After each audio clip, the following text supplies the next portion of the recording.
Hello, this is Dr. Grande. Today I will analyze the case of Clayton and Molly Daniels.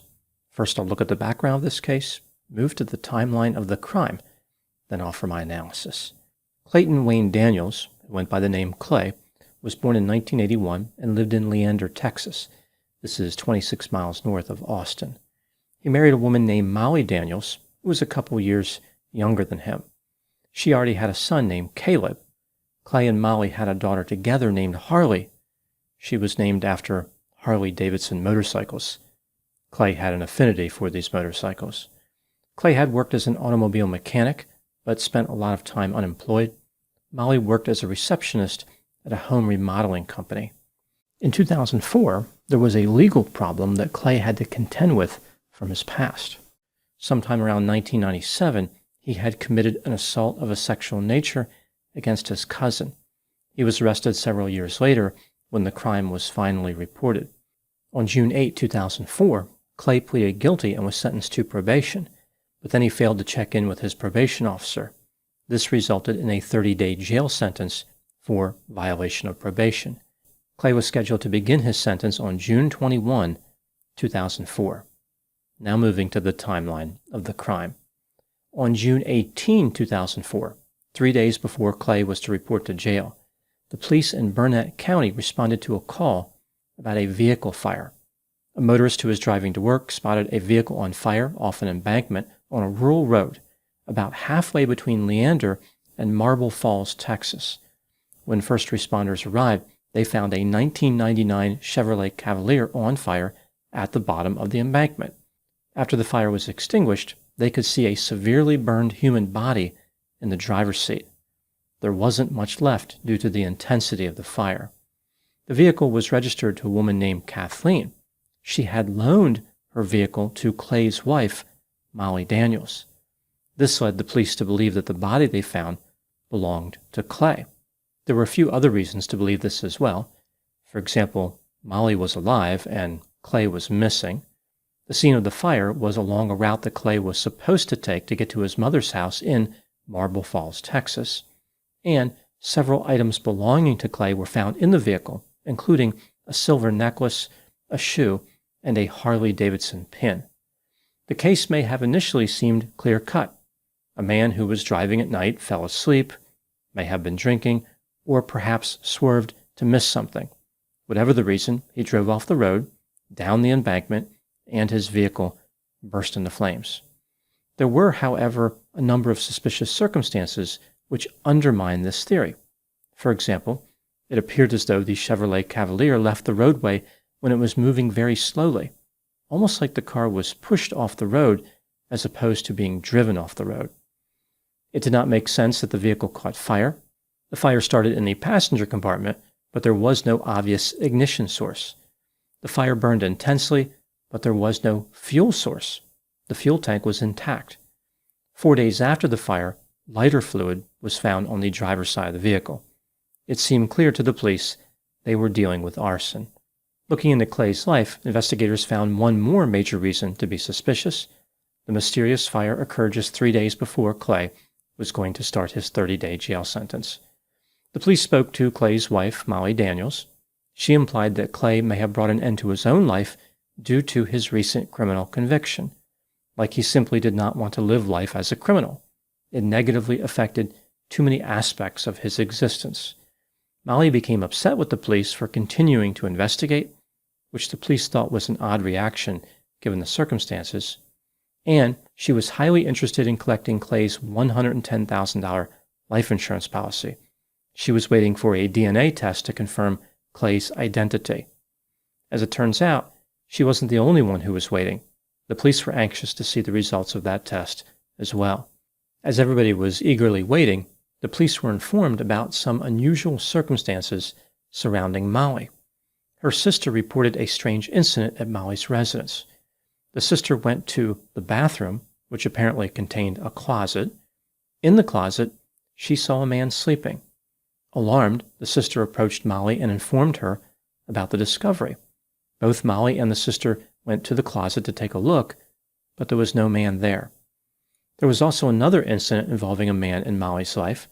A witness came forward to the police and said that just weeks after the Chevrolet Cavalier was discovered, Molly started dating a man named Jake. They didn't see him too often because supposedly he was a truck driver who spent a lot of time on the road. The police found it odd that Molly was able to move on from Clay so quickly. About 6 months after the fire, results from the DNA analysis finally became available. The victim in the Chevrolet Cavalier was not Clay Daniels. Not only that, the victim was a woman. It was very clear at this point that Clay had faked his own death.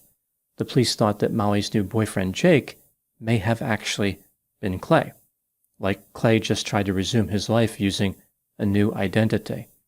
They followed Molly and discovered that she and Jake went to a Taco Bell restaurant in Austin, Texas. The police walked right up to Jake and asked him if he was Clay Daniels. Jake responded by giving them an identification for Jacob Alexander Gregg. The police were surprised that the identification appeared to be legitimate. Despite this, Molly and the man calling himself Jake were arrested on the spot.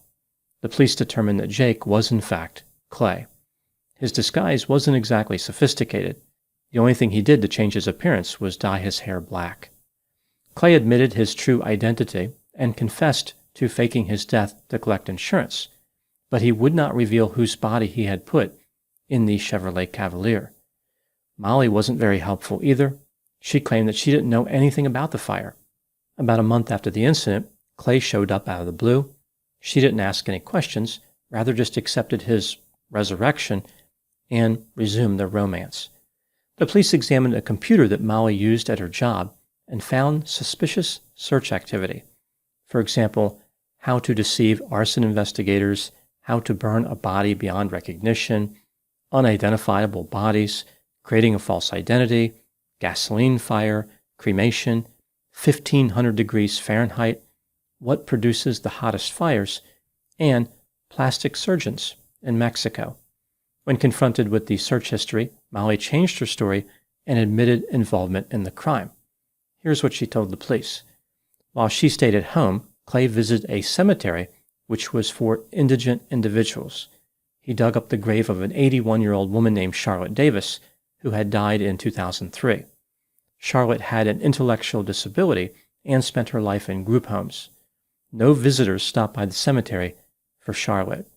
Molly and Clay figured nobody would notice if the grave was disturbed. Clay put his clothing on Charlotte's body, put her body in the driver's seat of the Chevrolet Cavalier, and pushed the vehicle off the embankment. Using lighter fluid, he set the vehicle on fire and escaped using a motorcycle he had hidden on a prior occasion. Charlotte's body burned intensely, in part because embalming fluid is flammable. Molly pleaded guilty to insurance fraud and hindering apprehension. She received the maximum of 20 years.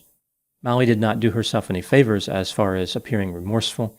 For instance, she once expressed amazement at all the anger directed toward her, saying something to the effect of, "Why are you worried about a dead person?" She didn't think that someone digging up the body of a dead person was offensive.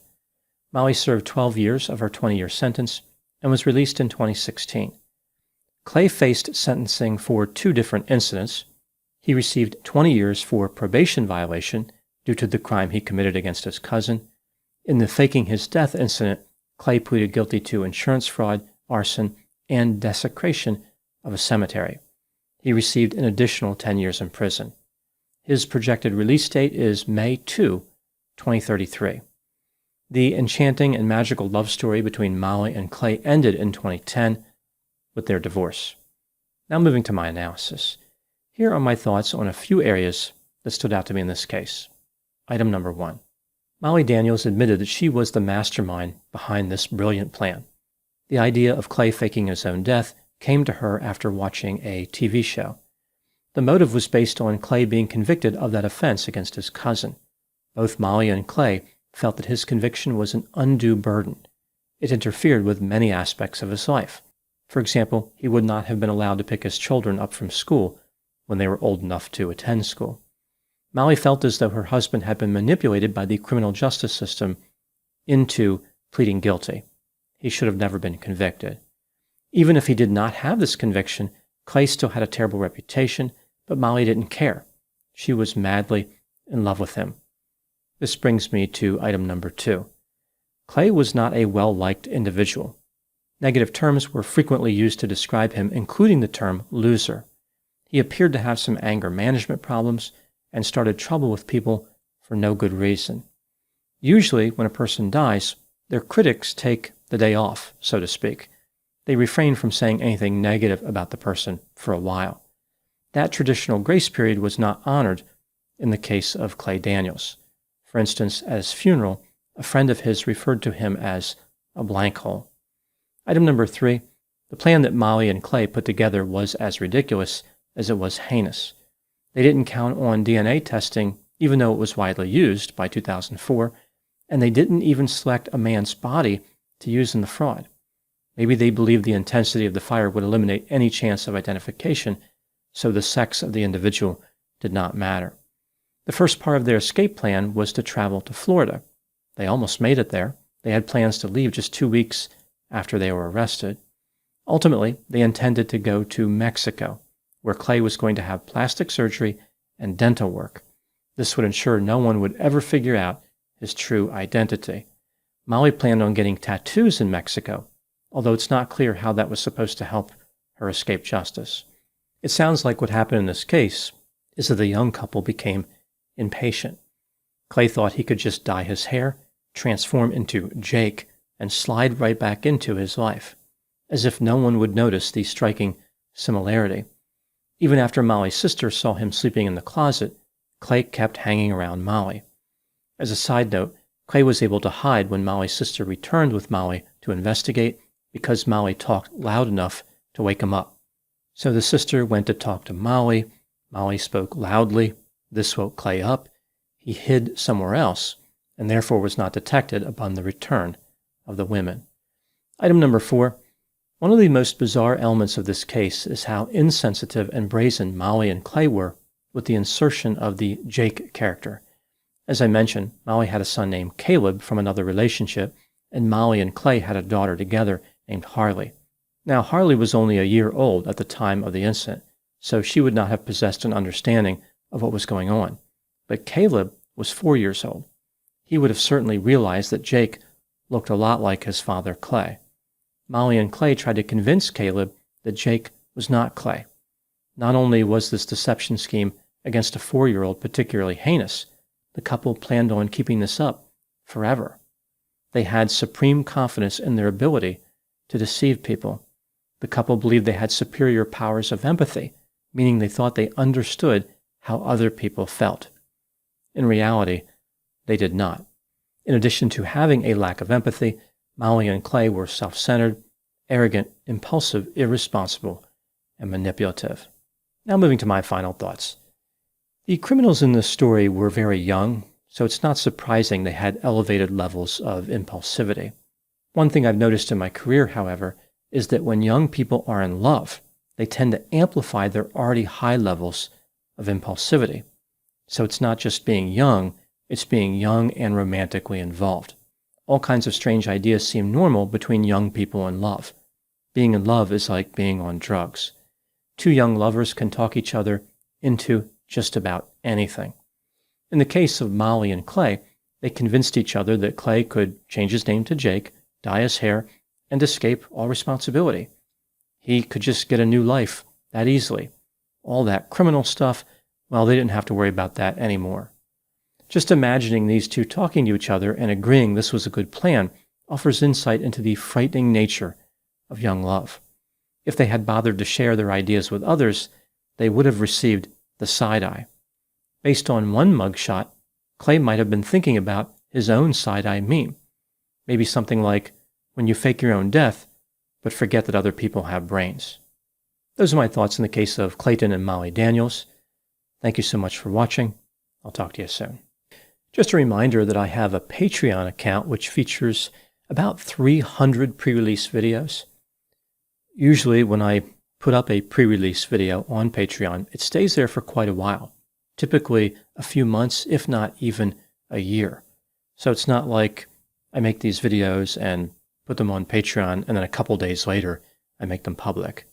Also, these videos are of the same quality as the videos I release to the public. I will put the link to Patreon in the description for this video.